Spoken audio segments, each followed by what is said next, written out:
may another. So guys, nandito ako sa may bakasyon ngayon. Yeah. Nakabakasyon ako. Kaya yung mama ko kasama. Si nanay, yan. And ate ko. Tapos, kuya ko. And kuya ko.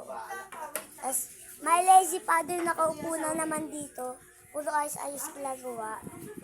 So guys, ito naman, last thing na di nyo nakikita. Ang kuya ko, tingnan nyo guys, shit to. Nagliligpit na ulit. So guys, joke lang na mataba siya. Extra hefty lang talaga siya guys. Pero ito na ako, the storm. Alam mo yung And guys, uupo tayo. sunod-sunod. Nakagalito lang tayo maghapon. Yung manager niya. Kanina. Yung bakla. Maghapon kasi may pasok kami. Exam namin. Hindi. Ano Sinita namin? nga yung manager ni Elias. Exam. Pagpahinga Tapos, pasukan na ulit namin. Exam namin. Nakaapat na kami exam. Yung isa naman yung exam namin. Guys, ito na yung kuya natin. Ito guys. Oo. Ito na. Sa ibang lugar pa. Kaya sinita siya. Tapos din sa Dito lang tayo guys. Ito guys, kita dedek ko. Kasi wala to takin. Pero guys, illegal naman talaga yun. Pero, sorry naman talaga. sabi niya nga, Magawa yun.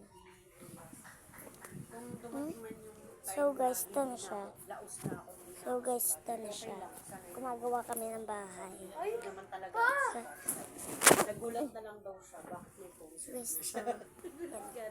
Ang cute kaya ni Elias. Agoy, Guys. Ay, mag-hi ka muna. Mag-hi ka. Hi. So guys, ito. Andito tayo. Grabe, gusto ko yung naobot na ako dito.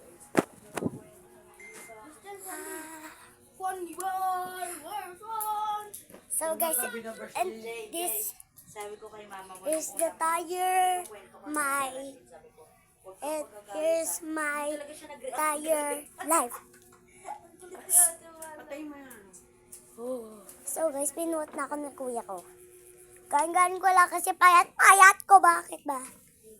And so guys, many times has Si Bembo scary. nagaya na naman kanina magsabi ko. Ay, putang ina mo, dala na ako. Hi guys. So guys, we have about 10 minutes. Nice. And so guys, dito tayo. Ito sandali. Kaya, bye-bye.